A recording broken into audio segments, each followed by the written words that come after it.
Namo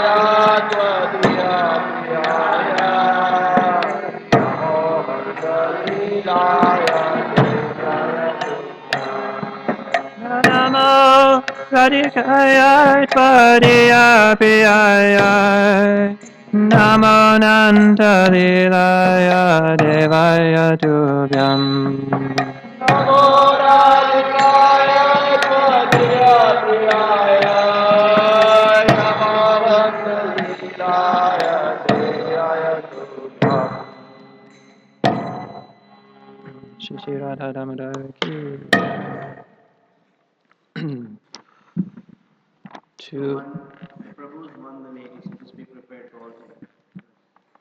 to the Supreme Controller who possesses an eternal form of blissful knowledge, whose glistening earrings swing to and fro, who manifested himself in Gokula, who stole the butter that the gopis kept hanging from the rafters of their storerooms, and who then quickly jumped up and ran in retreat in fear of Mother Yashoda, but was ultimately caught.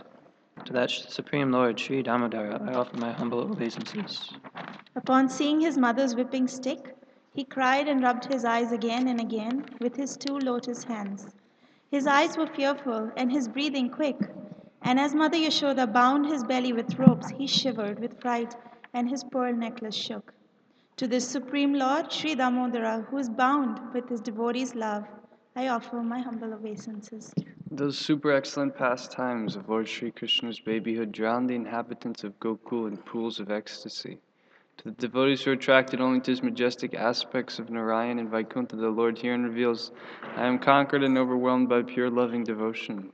To the Supreme Lord Damodar, my obeisances, hundreds and hundreds of times. O Lord, although you are able to give up all kinds of benedictions, I do not pray to you for liberation, nor eternal life in Vaikuntha, nor any other boon. My only prayer is that your childhood pastimes may constantly appear in my mind. O Lord, I do not even want to know your feature as Paramatma. Simply wish that your childhood pastimes may even be enacted in my heart. O Lord, the cheeks of your blackish lotus face, which is encircled by locks of curling hair, have become reddened like bimba fruit due to Mother Yashoda's kisses. What more can I describe than this? Millions of opulences are of no use to me, but may this vision constantly remain in my mind. O unlimited Vishnu, O Master, O Lord, be pleased upon me. I am drowning in an ocean of sorrow and almost like a dead man. Please shower the rain of mercy on me, uplift me, and protect me with your nectarian vision. O Lord, the entire universe was created by Lord Brahma, who was born from your abdomen, which was bound with rope by Mother Yashoda. To this rope I offer my humble obeisances. I offer my obeisances to your most beloved Radharani and to your unlimited pastimes. We skipped one. Someone needs to read 7. O Lord Damodar, in your form as a baby, Mother Yashoda bound you to a grinding stone with a rope for tying cows. You then freed the sons of Kubera, Manigriva and Nalakuvara, who were cursed to stand as trees, and you gave them the chance to become your devotees. Please bless me in this same way. I have no desire for your liberation and tear effulgence.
Thank you for your service.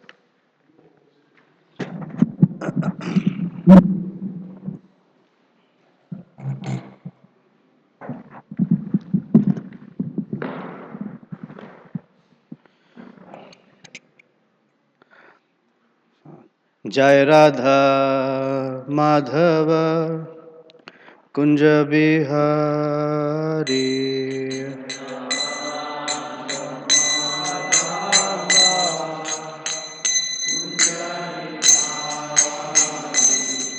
Jai Radha Madhava Kunja Vihari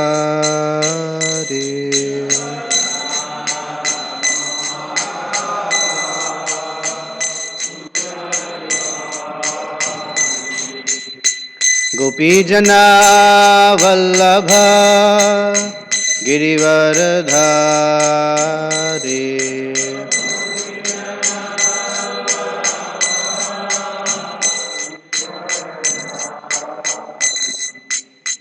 Yashodanandana Braja Janaranjana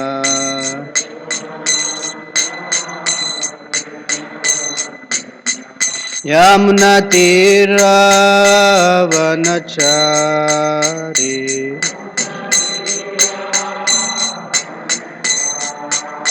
Yamunatiravanachari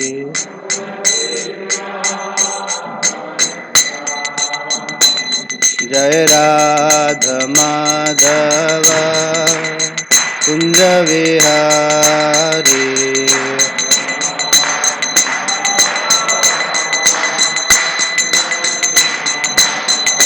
Jai Radha Madhava Kunja Vihari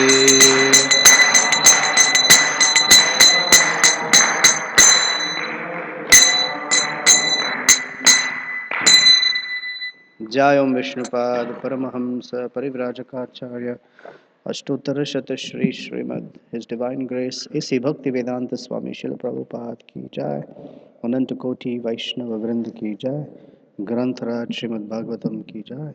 All glories to the assembled devotees. All glories to the assembled devotees. All glories to Sri Sri Guru and Gauranga. Om Namo Bhagavate Vasudevaya.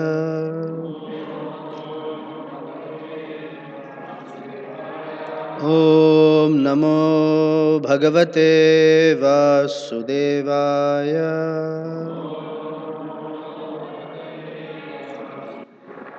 Om Namo Bhagavate Vasudevaya.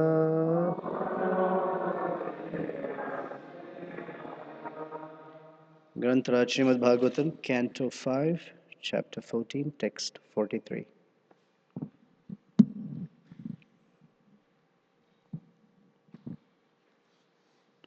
Yo dustajjandar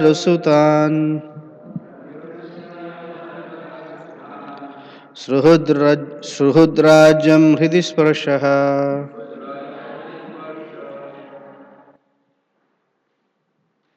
Jaho Yuvaiva Malavad Uttamashlokalalasaha Yo dustajjandar Sruhudrajam Hridisparshaha Jaho Yuvaiva Malavad Uttamashlokalalasaha Yo dustajjandar Sruhudrajam Hridisprashaha Jaho Yuvaiva Malavad Uttamashlokalalasaha.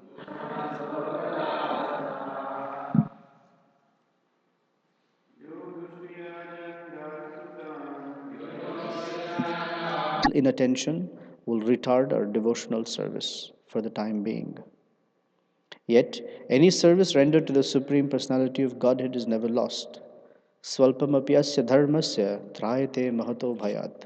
Bhagavad Gita, chapter 2, text 40. A little devotional service rendered sincerely is a permanent asset, as stated in the Srimad Bhagavatam, first canto, fifth chapter, text 17. Tyaktva sudharmam charanam bhujam harir, bhajan apakvo athapato yato yadi, tatrakva va bhadram abhudamushyakim, ko vartha apto bhajatam swadharmataha.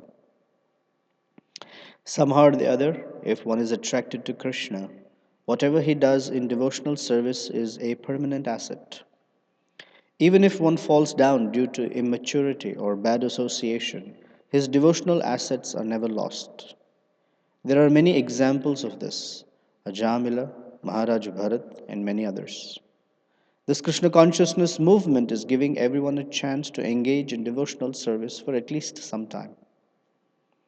A little service will give one an impetus to advance and thus make one's life successful. In this verse, the Lord is described as Uttama Shloka.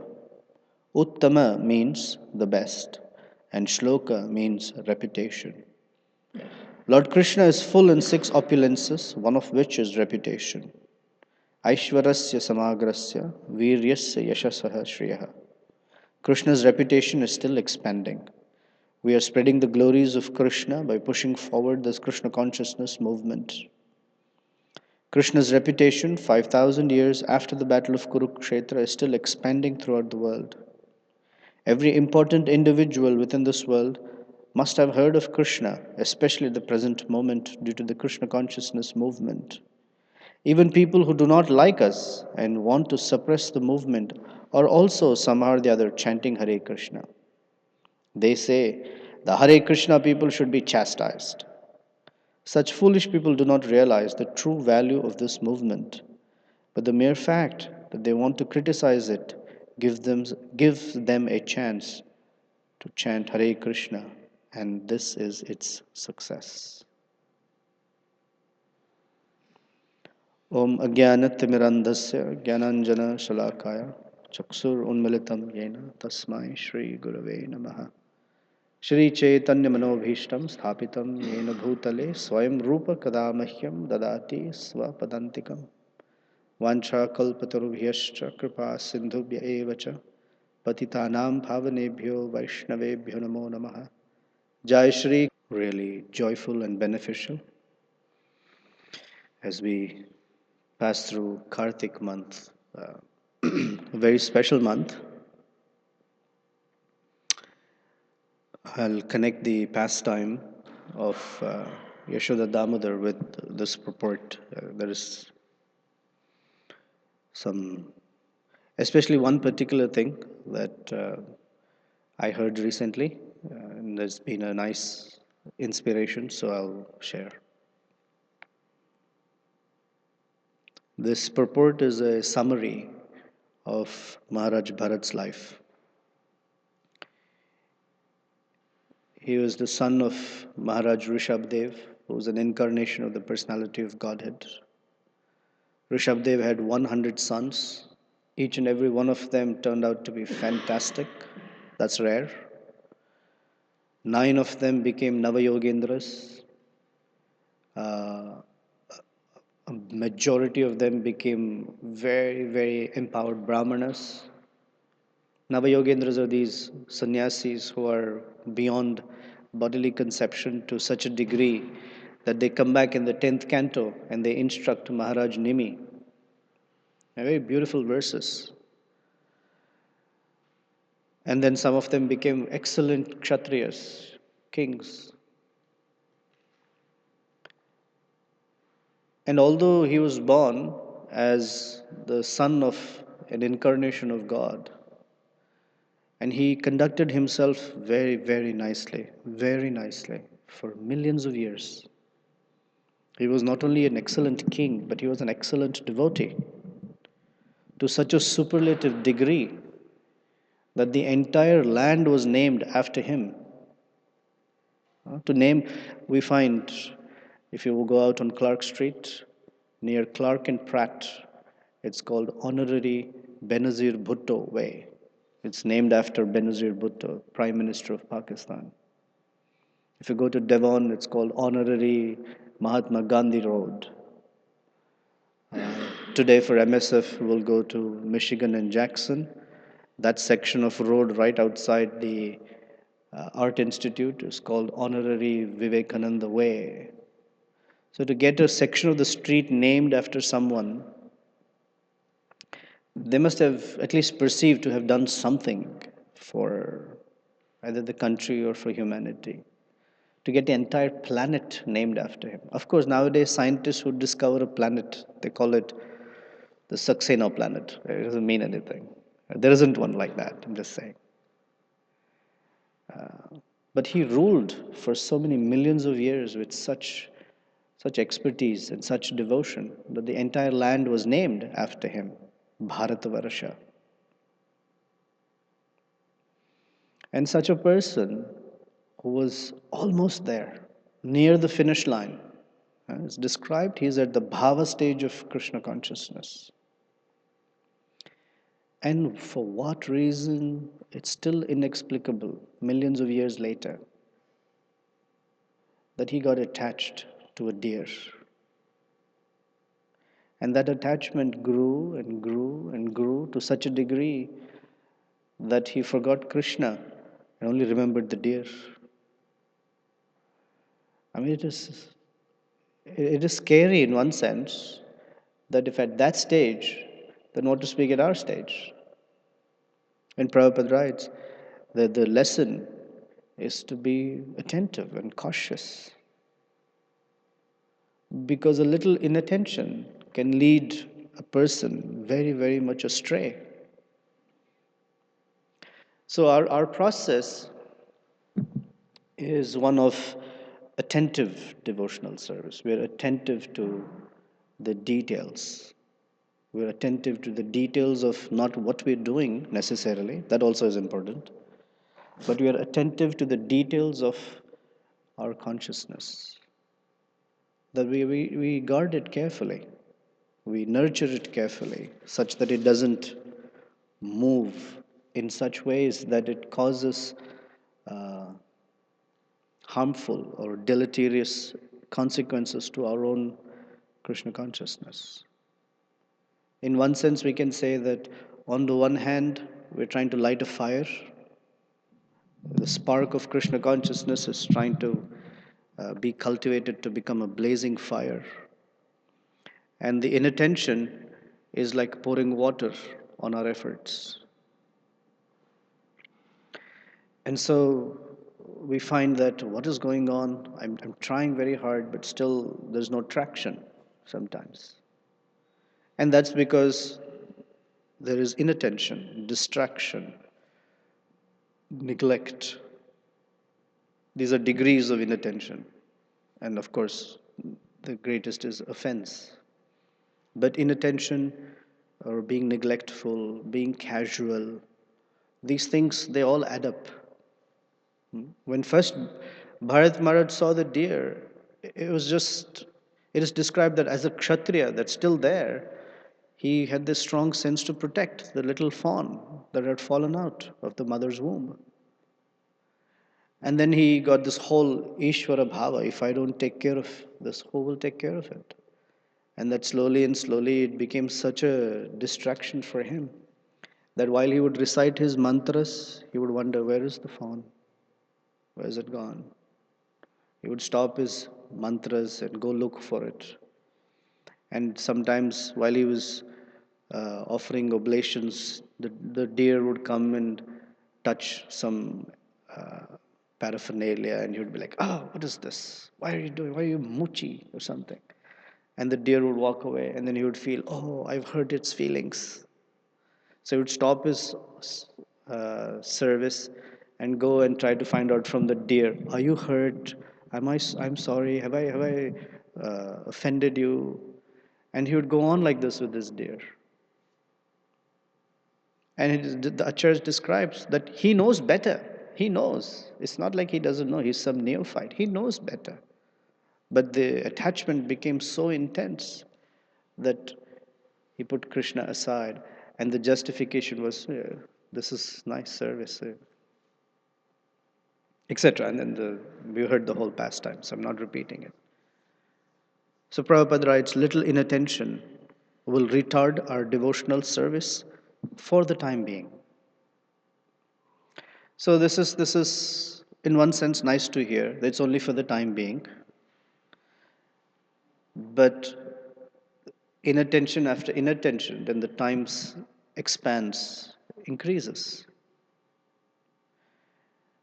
And before we know, at least before Maharaj Bharat knew, he had to take another life. He had to take not only another life, he had to take another life after that, as a deer and then as Jada Bharat. So although that retardation is only for the time being, it is the mercy of devotional service that it doesn't last longer than that. However, it can add up. It can add up to such a degree that it may be a whole life again. Another life, another life. And in the case of Jada Bharat, Krishna still protected him, that he remembered. As a deer, he remembered, oh, I was Bharat Maharaj in my previous life. We can't say that all such persons, all devotees who got distracted, will have necessarily the same way, the same memory. We can't say. So better not to take the risk is the message for us. After so many lifetimes, somehow or the other, by the mercy of the devotees, by the mercy of the spiritual master, our lives are set on a particular path. And to do something that would distract us from that nice path is against our own self-interest. So the responsibility of being attentive lies with us. It's not in someone else's hand. It's in our hands. Then Prabhupada gives a nice safety net that even little devotional service protects one from the greatest of fears. It'll come. It'll help somewhere or the other. Somehow or the other, it will help. And for different persons, it manifests differently. For some, at the right 11th hour, perhaps, the memory will come back. What are you doing with your life? Or if someone was being inattentive, being attentive will be a realization. Yesterday we were talking about Saubhari Muni. Saubhari Muni was meditating underwater for thousands of years. Got distracted because he saw two fish on a honeymoon or something. Oh, what happened? He came out of the water, married 50 good-looking girls, all the daughters of a king, and lived such a lavish life. And suddenly, one day, it dawned on him, what am I doing? What am I doing? Or Maharaj Khatvanga, it's also described. He was a great king. The demigods had invited him to come and assist them in fighting with the demons. And he was very good. He helped the demigods win the war. And so they told him, whatever benediction you want, you can take. As much opulence you want, you can take. Whatever you like. He only asked him, how much time do I have to live? Oh, I'm glad you asked. You only have a moment. They said, oh, thank you. In that one moment, I want to perfect my life. And it's described that he became a pure devotee in that one moment.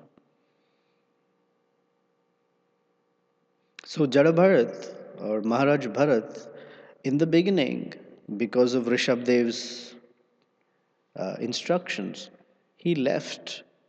It's described in the first line. Dushtajyan Darasutan. That Malavad, like it was, the translation says that a person, as soon as he passes stool, he is not attached to it anymore. Or he's not attached to it even before that, but he's not attached to it at all and moves on. So he was just not attached to family and wives. And he did his responsibilities and he moved on. Such a person was inattentive. Although these things are very difficult to give up. Now, in a household where the husband and wife are always fighting, it's a little easier to give up. They're waiting to give each other, when will you go? But in a family where there is affection, it's not easy to give up, because that affection ties a knot in the heart. When Srila Prabhupada was a young man, he and his wife didn't get along that well. She was not interested in Krishna consciousness, and he was always interested in Krishna consciousness. So he proposed to his father, I would like to marry again. At least this second wife hopefully will be nice. And his father told him, no, no, no.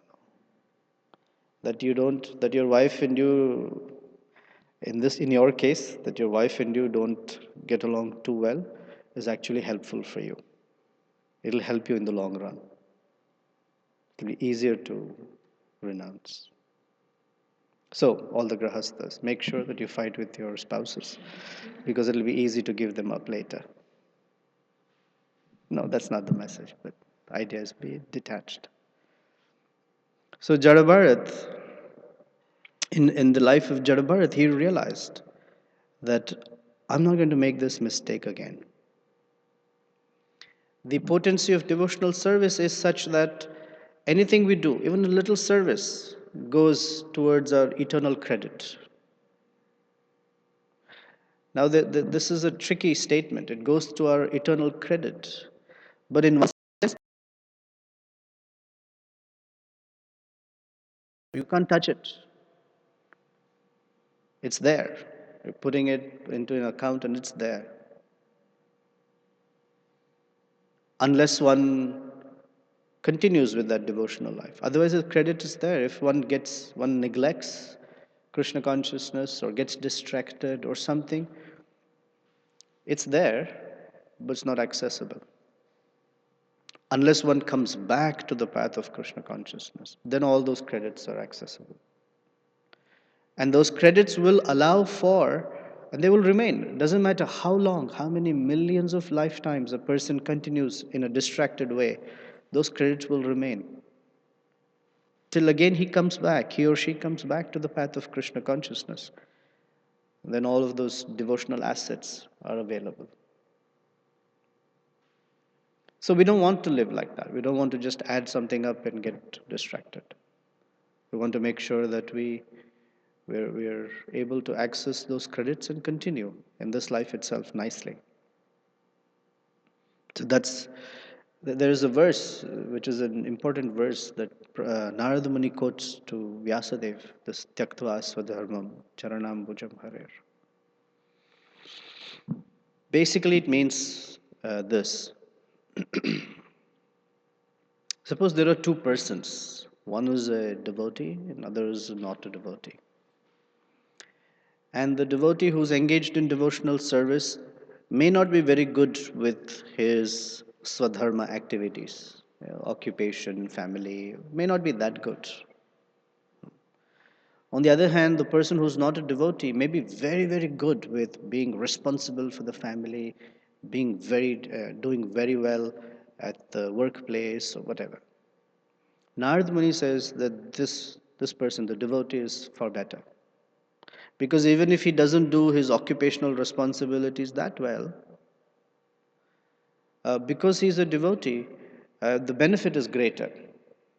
While this person who does all their responsibilities very well, but are devoid of devotional sentiments, what's the use? So devotees like this verse very much. It sort of gives a little wiggle room for being, a little slackening, I guess, or lackluster. But that's not the purpose of this verse. It means that whatever we do, if we do it with some devotional sentiment, even if it's not so perfect, which is quite likely the case, whatever we do, it's not necessarily perfect. There are some mistakes in it. But at least there's a devotional background in which we're trying to do something. That's far better than someone else who's very skilled and perfect at it, but they have no devotional feelings to it. Because the power of devotional service is superlative, far more valuable than skill or expertise. When the three couples were to go to London, Srila Prabhupada called them to Montreal, saying, I want to train you before you go to London. So they were anticipating, oh, training means something, we'll go through some particular discipline or regimen. And all Prabhupada did with them for a period of time is every day chant a very simple tune of Hare Krishna. And then he said, your training is over, now you can go. And when they went to London, uh, and they were singing Hare Krishna, just 6 of them, and they were singing Hare Krishna and trying to make friends with the Beatles and all of that. Then there was a proposal that maybe they can, something, I forget the details, that they can have a music concert and they can learn music or something. And so they wrote to Srila Prabhupada. And Prabhupada says, we're not musicians, we're devotees of Krishna. So he was helping them that it's not that we have to be exceptionally perfect at music. Our training is not in being musicians. Our training is in being devotees. And Krishna will help. Whether we are really good at music or not is not so important. What's important is whether we are doing it for pleasing Krishna. So we can look at ourselves. We may have some skills that has come from our, I guess, previous lives. As in this life, the previous. But it's not necessarily the expertise in those things. But the more we develop doing things in a loving manner, in a way that is pleasing to Guru and Krishna, those skills have some place. Just skill without bhakti, it can't last long. And bhakti can also bring skills that we never had. Just trying to do that is pleasing can bring us such empowerment that we didn't have otherwise. The famous example is Srila Prabhupada asked Satswarup Maharaj, oh, start a magazine. Oh, Srila Prabhupada, I've never published or edited a magazine. The closest I've come to it is to read one. Prabhupada said, Krishna will help you. I was able to publish a magazine. Or told a very young person, start a center in Toronto, Canada. Ah, yeah, Krishna will help you. Send these 3 couples to London. Start the Hare Krishna movement in England. What? Yes. Swamiji, we want to make friends with the Beatles. Yes, go ahead. Krishna will help you. Or the painters who've done these fantastic paintings. They had some skill, but to put together paintings like these is not easy. So we know that story. Once Mother Jadurani, he had asked her to paint Super Soul. So she said, okay. And she came back to Prabhupada and said, I have a question, Swamiji. Is Super Soul standing in the heart or sitting down? And Prabhupada said, you have to fast for 3 days to know that. Okay, Swamiji. She went to her room and apparently she just didn't eat. And just because Prabhupada said you have to fast to know if Super Soul is standing or sitting. And a few minutes later, or a couple of hours later, he called her back and said, Super Soul is standing. Then she said, but Swamiji, you said I have to fast for 3 days. He said, yes, but if you have Guru, you don't have to. He will tell you. But Krishna will help. He helps in all sorts of ways. This is the asset of having or approaching something with devotional attitude. That Krishna, who is the master of all these opulences, he will help. Otherwise, a person who has all the skills, he doesn't feel he needs anyone's help.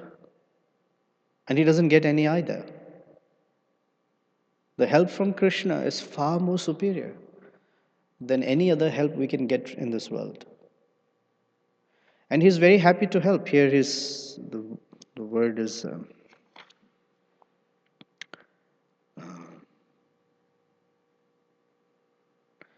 that just as he was Suhrid, a friend to all of his praja, well, because Krishna is the well-wisher of everyone.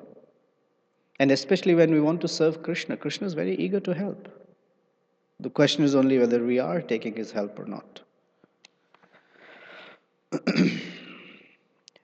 And then Prabhupada says in this verse, Krishna is referred to as Uttama Shloka. Uttama means the best or beyond ignorance, beyond the three modes of nature. And Shloka means reputation. Krishna's reputation is already spread all over the universe and all over creation. And Prabhupada saying that by the Hare Krishna movement, his glories are being expanded even further. And we are all assisting Srila Prabhupada. That's our mood. That's how we carry our mood. We are assisting Srila Prabhupada and our spiritual masters in expanding that glory by distribution of books, today's MSF, by distribution of prasadam, we do Krishna lunch. Sometimes if you get to hear the stories, they're very, very amazing. Just this morning, Rasika Manjari was telling me that by being there on campus 5 days a week, there are persons who have turned into being vegetarians. This is a very big step in their life. The very big step is that they have stopped, at least for the time being. We don't know how long it will continue, and we hope that it continues longer. But they have stopped in their life that activity by which they have to suffer many, many, many lives, taking abominable birth again.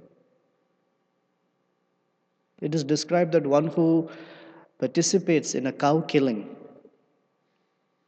eating beef, whether he eats the beef, whether he packs the beef, whether he actually kills the animal, or he participates in any way in a cow slaughter, has to take birth as a cow as many number of times as there is hair on the body of that cow, which is unlimited, and gets slaughtered again and again and again and again. So there is no movement forward. But a person, when they turn vegetarian, that's a first very big step. Very, very big step. Very big step. After that, everything is possible. In the end of Srimad Bhagavatam, there is a verse that Parikshit Maharaj quotes, Nivrita Darsher Upagiyamana Bhavaushadi Shotra Manobhirama Kauttama Shloka Gunanurama Puman Virejeta Pashugnat. He said there is nobody in this entire world who is not attracted to Krishna and his pastimes except a person who's an animal killer. So the animal Pashugnat has two meanings in it. One is one who's hurting himself, because sometimes the human being is also called a Pashu or an animal. Another meaning is that who participates in eating animal flesh, especially cows or beef. So for someone to turn vegetarian is a big step. Someone to take a book of Srila Prabhupada, whether they read it or not, that the fact that they've touched the book and they've taken it is a very, very big step in their lives. Someday, that's why when we are going out on book distribution, Vaisheshika Prabhu keeps telling us, don't look at the person's face, don't talk to the face, just talk to the hand. Because the hand is the one that's going to take it. You talk to the hand, give the book to the hand, and they will take. Even if they touch the book, for them they have taken such a big step in their lives that they would have never otherwise taken. That's as close, that's literally like touching Krishna on the altar. because the books are non different. It's as close that the devotees are bringing Krishna to a person. Or the Harinam party. It's Krishna in the form of sound. And here Prabhupada says some people, they don't even like the Hare Krishnas. They criticize. The Hare Krishnas must be chastised. And Prabhupada says, even in that, they're chanting Hare Krishna. And it's to their benefit. We know this pastime, Bhaktisiddhanta Saraswati Thakur, when he gave some lecture, some newspaper reporters, they wrote articles about his speech. One article was very favorable, that glorified Bhaktisiddhanta and what he was doing, and the other article was very critical. And looked at the newspapers, and he said, the critical article is what we like, because the reporter has said Hare Krishna more number of times than the reporter who's been favorable. It's to his benefit. So somehow or the other, staying within the jurisdiction of Krishna consciousness, somehow or the other, staying there, and somehow or the other, bringing others or in contact with that, is a very, very wonderful service. So this pastime of Damodar, and throughout this month we'll be hearing different elaborations of this pastime. I'm not going to go through the whole story. We know this pastime. So I'll skip some details and focus on one thing, more like message. Krishna was very hungry. He was just woken up from a nap. He was a little baby. And Mother Yashoda, because he was resting, she was boiling some milk so she can make very good yogurt and butter for him. Because she was concerned that she's getting reports that her son is more interested in the butter in the house of the gopis than what's available at home. And so she's like, why is he going there to eat when I can make such good butter? We have excellent cows. I don't want Krishna to go steal in everyone's house, because every day I get complaints of his stealing butter.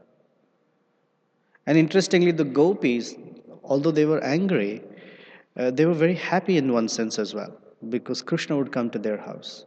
So to attract Krishna to their house, every day they would make it more and more challenging to get to that butter. Someday they would hide them in this room, they would hide in that room, they would hang it high up from the rafters, they would put more locks, just to make it more difficult for Krishna, and Krishna would like that challenge.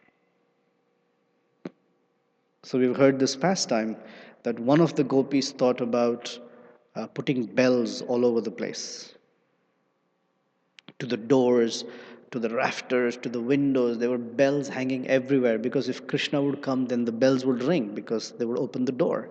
And that's how this was their security alarm system, I guess. So Krishna came to know that this gopi has made it very difficult to get to the butter. So he called all his friends. And he told them, today we're going to that house, and we're going to steal that butter. Oh, Krishna, all the bells there. No, we'll go. He approached the house. He told the deity of the bells, when we enter, don't ring. Yes, my lord, whatever you say, we will not ring. Krishna opened the door, not even one bell rang. And they were all hanging. Somehow the security system failed, because Krishna bribed the security wala. So they quietly went in. Whole gang went on. Somehow they figured out, they got the butter, they put it down. They said, ha ha ha. They think that they can trick us with bells. And Krishna started eating the butter. As soon as he started eating, all the bells rang. Krishna was surprised. What's going on? What is this? Why are the bells ringing? We told him not to ring the bell. And Krishna got caught. Oh, they were all running out of the windows and trying to sprawl here and there. And Madhumangal, because he was a fat Brahmana, he couldn't fit through the window. And there was a lot of commotion, and the gopis were coming to catch them, and they were trying to push Madhumangal. Come on, get out, get out. Unfortunately, one of our devotees has that name, but he's such an anti-example of that. He's so skinny. I mean, just to fulfill the purport of the name, he should really. But he wouldn't fit through the window. There was all commotion, and he wanted to go first. I'm a Brahmin. I have to go first. Somehow they pushed him out, and Krishna got caught. So he asked the demigod of the bells, "Why did you not follow my instruction?"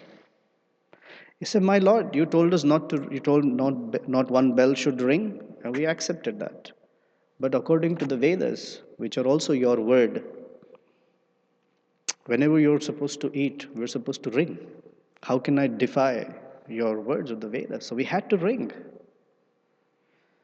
So this gopi who got Krishna, she said, "Today I've caught you red-handed, and I will take you to Mother Yashoda,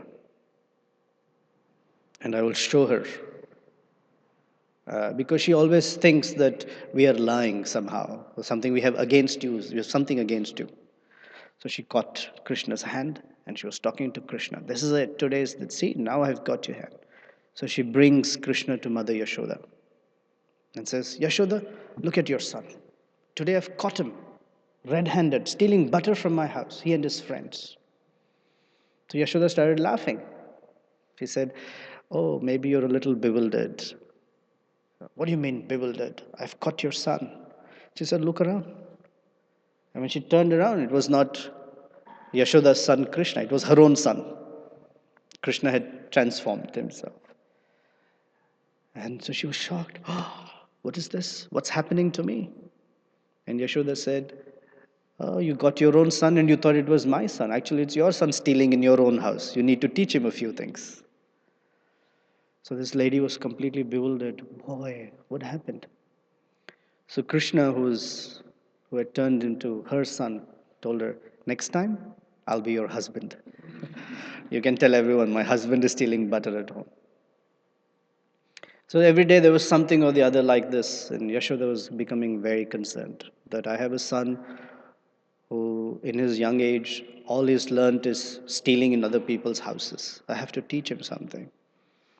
Maybe if I make good butter at home, then he won't go. So she had this milk boiling, and what kind of milk, there's a whole description of it. So Krishna woke up from his nap, and Mother Yashoda, he was crying because he was hungry. So she took him on her lap to let him feed milk from her breast. He was very happy. Suddenly the milk started boiling over. It's described that the milk, who was also conscious, was thinking, "Oh, if Krishna is drinking from Mother Yashoda, she can keep on giving him milk and he can keep on drinking. What is the use of me? How can I serve Krishna? Maybe I can just kill myself." And so he boiled over to get into the fire. And so Mother Yashoda set aside Krishna and ran to take care of the milk. Anyway, I shouldn't get into the details of the story. Anyway, so she saved the milk. There's a whole description of why she saved the milk, etc. But anyway, she saved the milk, and Krishna became very upset that his whole enjoyment got interrupted. So he, in anger, in huff and puff, went away, took a stone and broke pots at home with all yogurt and milk and butter. And when it all started dripping out, he collected all the butter and started feeding it all to all the monkeys. The monkeys were very happy. They're all gathered around him. This is Acharya has described that he is reciprocating back with all the monkeys who had helped him gain Sita back as Lord Ramachandra. Anyway, so his back, Yashoda came from the back because she saw the whole house was a mess. And there were nice butter footsteps leading to where Krishna was. So she picked up a stick to chastise him. And when she came, she saw that he was not only messed up the whole house, he was feeding all the monkeys. So she walked up right behind him, and suddenly all the monkeys fled because they saw Yashoda with a stick. And Krishna was wondering, why are they running away? And when he turned, Mother Yashoda was there. So Krishna ran, and she pursued him. And it's described that she was a heavy-set woman. She's a gopi from Vrindavan, so she's heavy set. She couldn't keep up the pace with which Krishna was running. She couldn't keep up, and she was sweating, and the hair was getting all disheveled, and the flowers from her hair were falling at her feet. And there's a description of that. And somehow she caught Krishna. So the acharyas describe that this is the power of a devotee. That on one hand, the Brahma Samhita says, Panthastu koti shatavatsara sampragamyo. The munis and great yogis, their mind is very swift, yet they cannot capture Krishna within their mind. But Mother Yashoda, who's not a yogi or anyone, heavy set lady, cannot run that fast, but she was able to capture him. The power of bhakti is such that one can capture Krishna very easily. So then she tied him to a grinding mortar, and she couldn't tie him because the rope was not enough. So she got more rope. That was not enough. It was 2 fingers too short. Then she bought more rope. Nanda Maharaj had 900,000 cows in their barn. She bought rope from all the cows, put it around the grinding mortar, and it was 2 fingers too short. The grinding mortar is only this wide. Krishna's abdomen is only this wide. All you need is about 4 feet of rope. She had rope from 900,000 cows, and it was not enough. And so she wondered, what's going on? And if any one of us had that experience, we're trying to fix something or do something, and we try different things, it just doesn't work out. It's frustrating. She got very frustrated. She's sweating, panting, and she has to tie him up. She can't tie, and she's getting so much rope, and it's not working out. And all the ladies are also laughing to add to it. The gopis were laughing. Oh, just this morning you had to tie those bells around Krishna's waist, and it was so easy. And now with so much rope, you're not able to tie him. Ha ha ha! They were giggling and laughing, and it makes it even worse. So Krishna finally allowed her to tie, and there's a whole message as to what those 2 fingers too short means. And anyway, Krishna is now tied up, and she says, "This is good punishment for you. Now you will learn. You cannot run here and there. You cannot steal butter." So she goes back to her work to clean up the house. Krishna sees 2 large trees in the backyard. These trees were demigods, sons of demigods, Manigriva and Nalakuvara, who were cursed by Narada Muni to stand there like that, naked, for thousands of years, because they were so intoxicated that they didn't know how to behave in front of saintly persons and to help them out. So, and the curse was, the only way you'll be relieved from it is when Krishna appears on this planet. He will relieve you of this being embodied as trees. So Krishna remembered that the words of Narada Muni have to come true. So Krishna drags himself and the grinding mortar towards the trees and walks right between the 2 trees, and the grinding mortar gets stuck or to the trees. So Krishna can't move further. So he tugs. And by his tugging, these massive trees, almost as big as the sequoias in Northern California, which was very, very... The only difference is the sequoias don't have a deep root system, but the Arjuna trees, they have very, very deep root system. So they don't move, they don't fall, even in hurricanes or big storms. Nothing happens to them. But a little tug by Krishna and both the trees fell. And these 2 demigods were relieved from the tree bodies, and they offered their obeisances and they left. So one devotee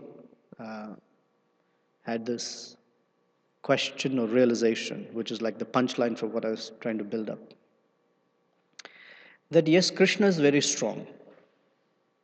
We know that. We can understand that. He has all these 6 opulences. And by his strength, the trees can fall. But how is it that the rope that was tied to his waist, that did not snap when he pulled? The rope itself doesn't have that strength. And it doesn't have the strength to bring down 2 big trees. So how is it possible? Why didn't the rope snap? It's a good question to ask, and a physicist will ask. Why didn't the rope snap? It's a common sense question. Krishna is very strong. Suppose any one of us, we're very strong. We tie a twine, tie it to the chair and pull the chair. The string would snap. So his realization was that yes, ordinarily the rope doesn't have strength. It has only limited strength. The thickness and the way it is wound decides how much strength it has. But the rope got unlimited strength because it was bound to Krishna's abdomen. It was connected to Krishna. And that's what gives it the same capacity as Krishna's.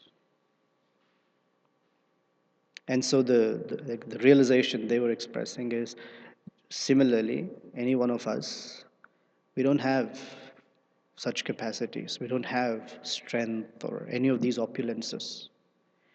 But for a person who's connected to Krishna, they get those opulences.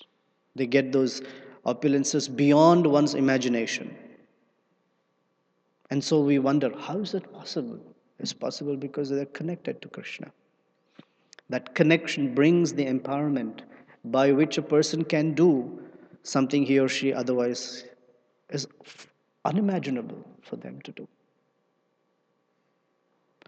So the secret is that the connection with Krishna. In the 7th or 8th verse of Damodar Ashtakam, the prayer is to the rope that was bound to Krishna's abdomen. Namaste stu damne spuradipti dhamne. He's offering his prayers, he's offering his obeisances to that rope. Namaste stu damne. Because the glory of the rope is that he was connected to Krishna, or it was connected to Krishna. And that gives him unlimited strength. So that's our call to action. That if we want to do something for Krishna, and we wonder whether we have the capacity or not, or whether we have the strength or not, the secret is in the strength of our connection. And from there, the empowerment will come.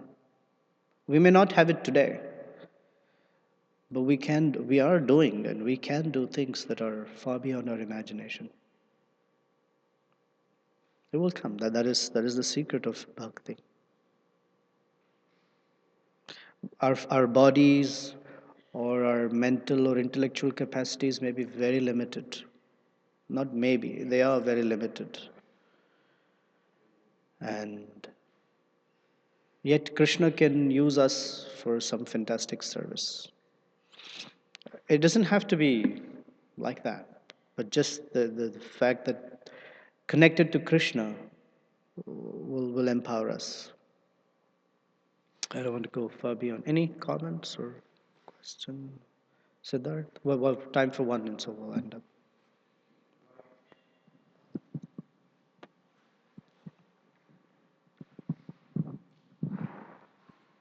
Hare Krishna Prabhuji, thanks a lot for connecting the purport to the Damodar Mass celebration. So why is this pastime so special among so many other pastimes that we name the holiest month of Kartik after Damodar? It's called Damodar Mass in Manga Sampradaya. Every month has some significance. There are different pastimes Krishna did at different times. This particular pastime of Krishna's being tied to the rope, being tied to the grinding mortar, and relieving Manigriva and Nalakuvera happened during Diwali time. This is this month time. Interestingly, a little later, in the context of time, a little later, Krishna also lifted the Govardhan hill around the same time. So somehow the Karthik month has all of these pastimes packed. And second is Krishna's pastimes as a young child or baby are very sweet. They're very endearing. And so they're remembered again and again. In one of the prayers of Yamunacharya, he glorifies Lord Ramachandra. That Lord Ramachandra was very, very kind and generous. That he was such an amazing personality that instead of staying in Ayodhya, he created the pastime in such a way that he will travel all over India and give his association to anyone and everyone. He made himself accessible.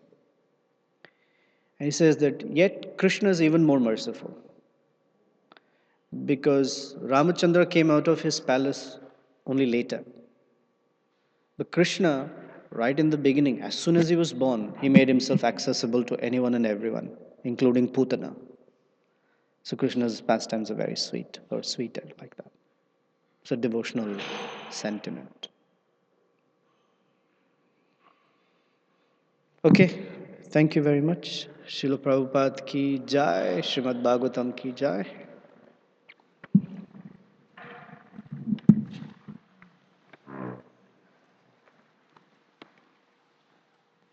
Just a reminder that we'll be leaving from the temple lobby at 10:30 today for the MSF.